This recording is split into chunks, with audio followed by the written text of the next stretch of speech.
Bună ziua tuturor! Bine ați venit, bine ați revenit! Eu sunt Meme și astăzi voi face citirea pentru energia lunii noiembrie. Se aplică pentru toți cei care au soarele, luna și ascendentul în semnul astrologic Gemeni. Dragi Gemeni, pentru voi noiembrie este o lună intensă ca și pentru celelalte semne astrologice, însă este o lună în care vă veți bucura voi personal că puteți fi de ajutor celor care au nevoie de voi și acest lucru să știți că vă va aduce multă liniște interioară, multă pace. De asemenea, este o lună în care puteți lega prietenii cu oameni noi pe care îi cunoașteți acum, care se dovedesc a fi interesanți și cu care pe viitor să ajungeți chiar să lucrați, să colaborați împreună. La capitolul sănătate, pentru cei singuri aici, în prima jumătate a lunii există șansa să cunoașteți pe cineva. Să cunoașteți pe cineva, dar prin intermediul activității profesionale, la serviciu sau să aibă legătură cu serviciul vostru. Ceva de genul acesta. Pentru cei care sunt deja într-o relație stabilă, veți observa în a doua jumătate a lunii că va exista o îmbunătățire la acest capitol în viața voastră sentimentală, unde, chiar dacă vor apărea ceva schimbări neplanificate acolo, vor fi benefice pentru voi în relația de cuplu. Nu este o lună în care să vă manifestați impulsiv. Pe plan profesional și financiar, noiembrie vine pentru voi cu nevoia de chibzuință. Să fiți mai rezervați, mai calculați, mai atenți în zona aceasta financiară. Dacă doriți să faceți vreo investiție majoră, mai bine o mai amânați un pic. Domeniul sau zona sau aria în care puteți investi în această lună este în voi înșivă. În alimentație, în odihnă sau în orice fel de curs care să vă ajute pe voi la dezvoltare profesională și personală. Pe plan emoțional și la capitolul sănătate, aici în mod cert aveți nevoie de mai multă odihnă. Este o lună de ușoară introspecție pentru voi, care vă împinge către vindecare, da? Către a trata ceva conflicte emoționale anterioare, care de această dată riscă să iasă la suprafață ca o avalanșă și de această dată va fi nevoie să le gestionați mai înțelept. Este o lună în care vă veți simți relativ bine, ca tot omul de altfel, însă este nevoie de armonie și la capitolul sănătate și pe toate celelalte zone importante din viața noastră. Acum vom lua o carte oracol.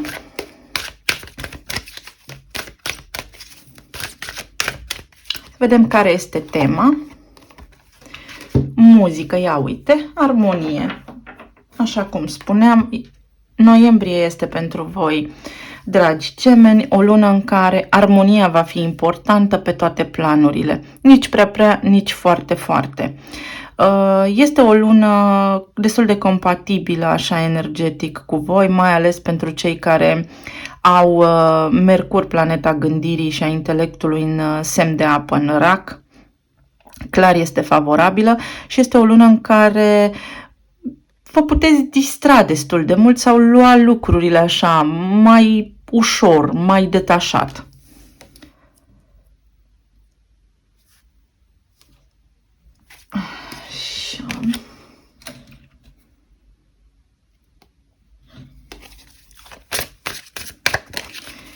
Să vedem. Pentru relație, plan profesional sau financiar și sănătate.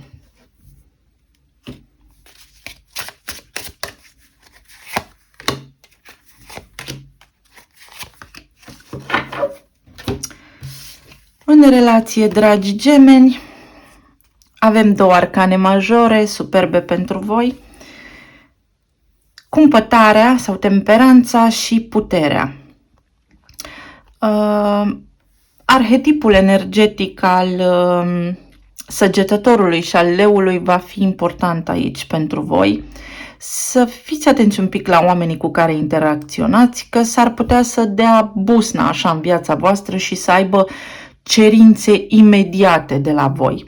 Că vorbim despre relațiile cu prietenii, despre relații la serviciu, cu colaboratorii, cu colegii, că vorbim despre relația de cuplu, vă veți simți ușor copleșit, aș putea spune, pentru că toată lumea va avea așa o iuțeală, o vehemență în cerințe.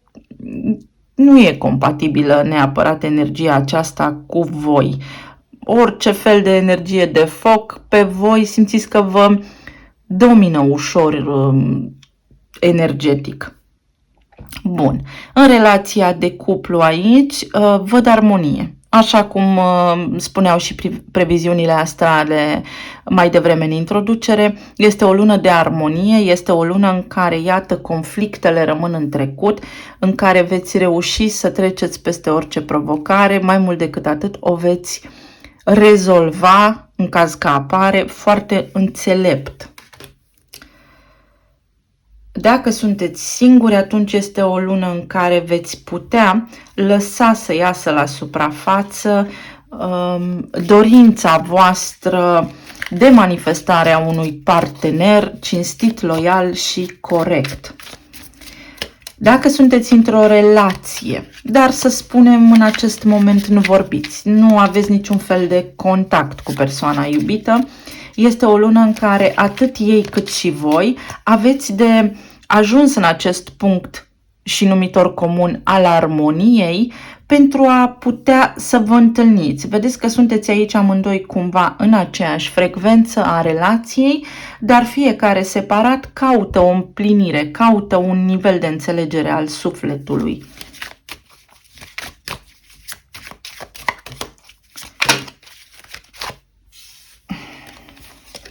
A ieșit 9 de monede și soarele.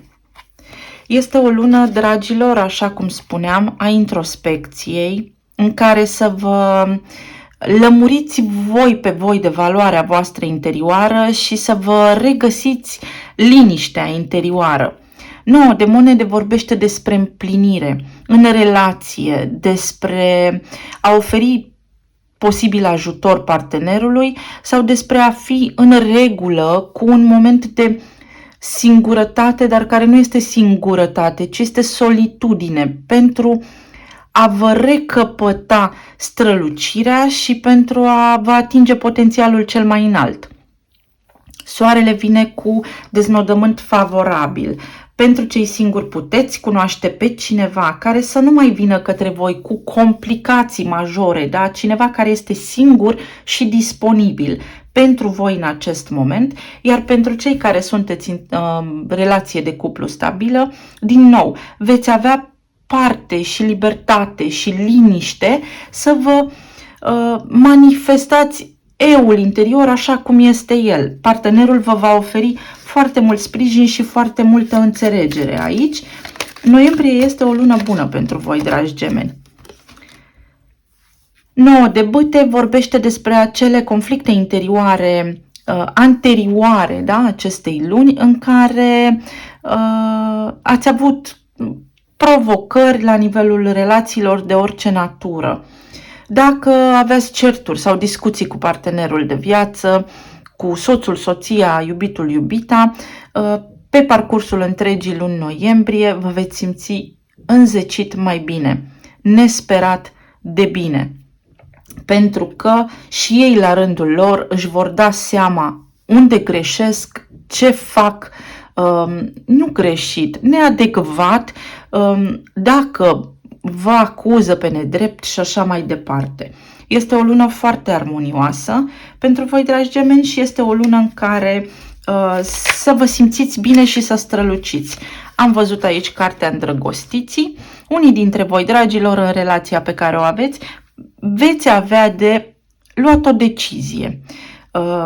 Dacă să continuați relația pe care o aveți pentru că aceasta vă împlinește, sau dacă relația în care sunteți deja nu este ceea ce căutați voi pentru că nu vă oferă sprijin și echilibru. Nu este o relație corectă, nu este o relație în care cât dau, atât primesc. S-ar putea ca voi să fiți cei care dau mai mult în această relație și să fiți nevoiți să luați o decizie în acest sens care să vă ducă pe drumul vostru, către împlinire, către ceva mai bun. Foarte frumos. Bun. Pe plan financiar sau profesional, aici închideți niște proiecte mai vechi, închideți un ciclu karmic, am vorbit într-o prezentare generală despre ce înseamnă karma, închideți ceva ce a avut un efect emoțional asupra voastră, fie că v-ați confruntat cu o situație mai neplăcută la serviciu, fie că tot timpul v-ați simțit singur în îndeletnicirile zilnice, în activitatea zilnică și cumva responsabilitatea era una de grup. Ei, iată că în luna noiembrie veți avea ocazia să închideți, să puneți stop acestor lucruri care nu erau corecte, să spunem, pentru voi și să mergeți mai departe împliniți emoțional. Să găsiți plăcere în activitatea voastră zilnică și profesională. Unii dintre voi s-ar putea să închideți un ciclu, un serviciu care, deși vă plăcea, totuși nu vă oferea pe deplin armonia sau stabilitatea financiară de care voi aveți nevoie. 8 de monede. Iată, este o lună calmă la serviciu, este o lună liniștită și este o lună în care, cu cât veți lucra mai din suflet, cu cât veți pune mai multă pasiune în ce faceți, cu atât mai bine vă va fi. Și pentru cei singuri, exact cum spuneam, cavalerul de cupe vine și spune că vă puteți întâlni partenerul, iubita, iubitul la serviciu sau prin activitatea prin intermediul unei activități profesionale, alături de care să stabiliți un parteneriat corect și să fie o relație de lungă durată. Magicianul. Unii dintre voi semnați un act adițional la contractul de muncă sau semnați un nou contract de muncă care va avea beneficii pe termen lung majore pentru voi, veți căpăta sau vă veți recăpăta stabilitatea financiară cu care poate erați obișnuiți acum ceva timp. Văd că s-a produs aici un fel de ruptură, da? Un fel de lipsă de armonie pe plan financiar sau profesional acum 2 ani sau în 2-3 ani, ceva de genul. Iar acest moment noiembrie de stupă, da, energetic, noi oportunități pentru voi, pentru a vă recăpăta șarmul, pentru a vă recăpăta puterea de a vă simți stabil financiar, stabil profesional și așa mai departe. La nivel de sănătate, am menționat mai devreme, este nevoie de foarte multă odihnă și este nevoie de foarte multă armonie interioară. Cu 7 de bâte aici, spune că mă apăr sau sunt tot timpul în gardă și acest lucru produce foarte mult stres. Secretați foarte mult cortizol, foarte multă adrenalină, iar acest aspect vă dezechilibrează, să știți, mental. Este o lună în care va fi necesar să vă odihniți.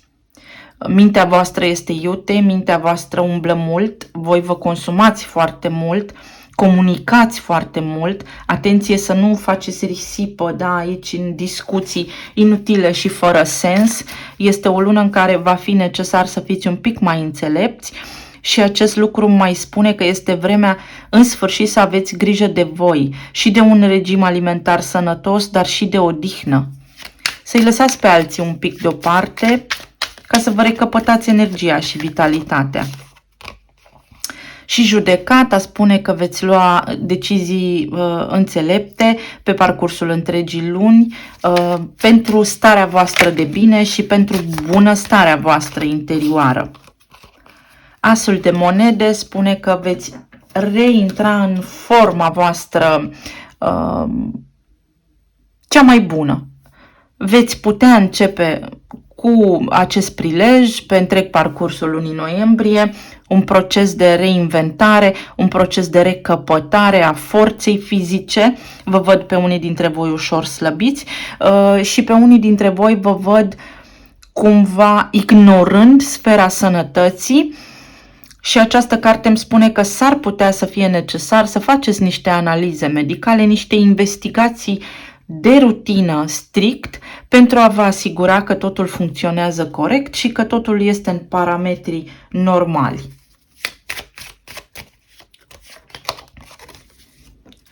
Cavalerul de spade vorbește aici despre dorința voastră de a acumula în permanență informații noi, de a face lucruri. Unii dintre voi să știți că lucrați foarte mult, prea mult sau nu aveți o rutină, un program foarte bine stabilit și atunci vi se scurge energia vitală. Este nevoie de armonie și echilibru în toate planurile, dragi gemeni, pentru voi aici. Cartea Cavalerul de spade mai vorbește și despre investigații medicale. Despre a cerceta că sunt bine, mai exact. O carte ca sfat general.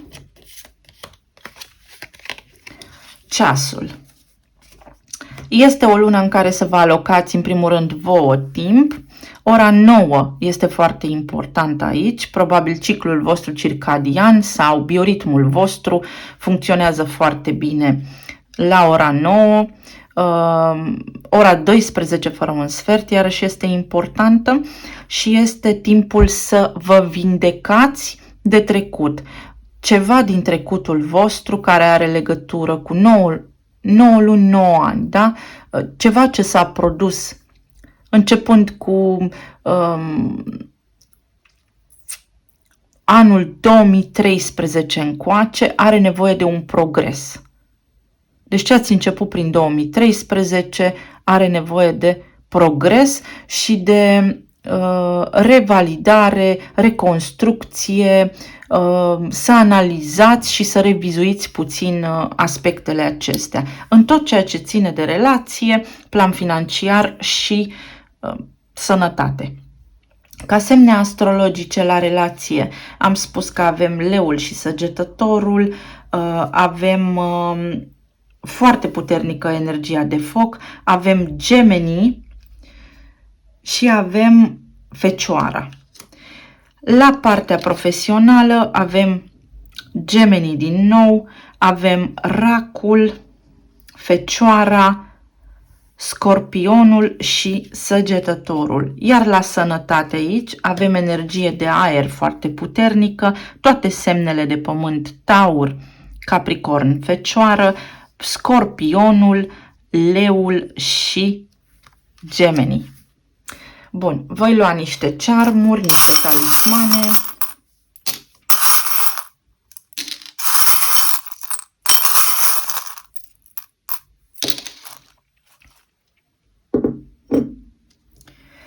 În zona relației avem semnul Capricornului. Este momentul să preluați conducerea în sensul de să depuneți un efort să reparați ceva. Unii dintre voi să vă eliberați de situațiile toxice care au existat aici sau unii dintre voi să vă eliberați de o dominare. Cineva care tot timpul preia controlul și vă afectează sau vă încalcă liberul arbitru de cele mai multe ori. Și aici avem inițiala R, care vorbește și despre o reluare, și despre o inițială nume propriu, despre oraș sau țară. Unii dintre voi să știți că aveți nevoie de o vizită în România, dacă nu sunteți aici, pentru regenerare.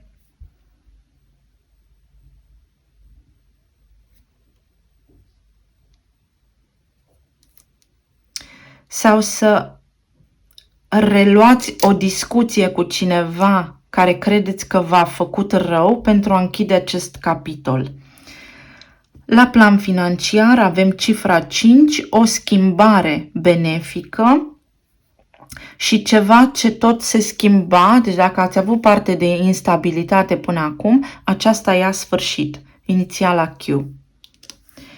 Pe partea de sănătate și stare emoțională, aveți nevoie de mai multă bucurie în viața voastră, pentru că închideți niște cicluri, niște tipare, să vă schimbați tiparul de viață. Asta îmi spun aici talismanele. Și X și Q sunt decizie de finalizare a unor tipare care pentru mine nu mai funcționează. Dacă sunt obosit, am ajuns la epuizare fizică, este vremea să mă odihnesc. Și planeta Saturn, pentru că dacă nu am eu grijă de mine, nu va avea nimeni altcineva.